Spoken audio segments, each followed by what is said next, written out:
मुंबई पुणे एक्सप्रेसवेने जात असाल तर ही बातमी महत्त्वाची आहे। मुंबई पुणे एक्सप्रेसवे आगामी 6 महिन्यासाठी बंद करण्यात येणार असल्याचे समोर येत आहे।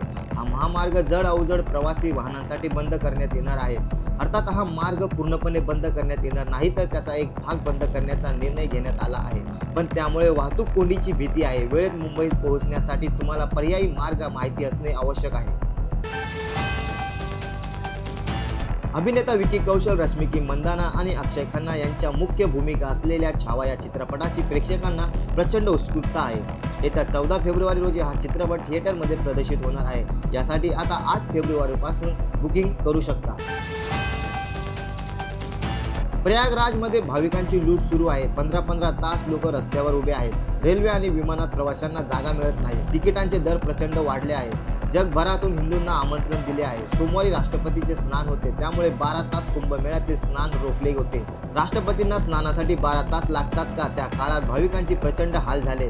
कोट्यवधी लोक रस्त्यावर होते। कुंभमेळा हा राजकीय सोहळा करून टाकला आहे, त्यामुळे हिंदूचे सरकार निवडणाऱ्यांनी ही परिस्थिती पाहिल्यावर विचार करायला हवा, असा सल्ला संजय राऊत यांनी मतदारांना दिला।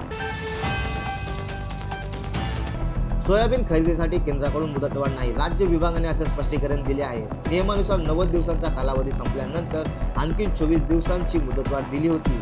अशी सबब पुढे करता आता कृषी विभाग पण खाते हात झटकण्याचा प्रयत्न करत आहे। सोयाबीन खरेदीसाठी मुदतवाढ न देण्याचा पणन खात्यानं घेतल्याने शेतकऱ्यांची मोठी गोची झाली आहे। नरेंद्र मोदी यांचा हा पहिलाच अमेरिका दौरा आहे। ट्रम्प टेरिफची भीती या दौऱ्यात आहे। भारतीय अर्थव्यवस्थेसाठी डोनाल्ड ट्रम्प यांचा हा निर्णय धक्कादायक ठरणार आहे।